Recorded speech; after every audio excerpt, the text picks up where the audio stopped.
समस्त के मोर जुहार। मुई पूजा स्वागत कर मोर चैनल पूजा संबलपुरी ब्लॉग के। जय माँ समलई। आपण मैंने केंता अछन?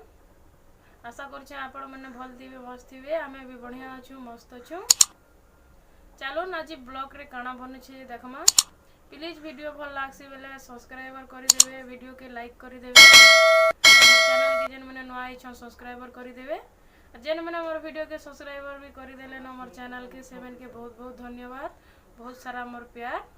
चलो देखमा फ्रेंड आज काना बनुचे जे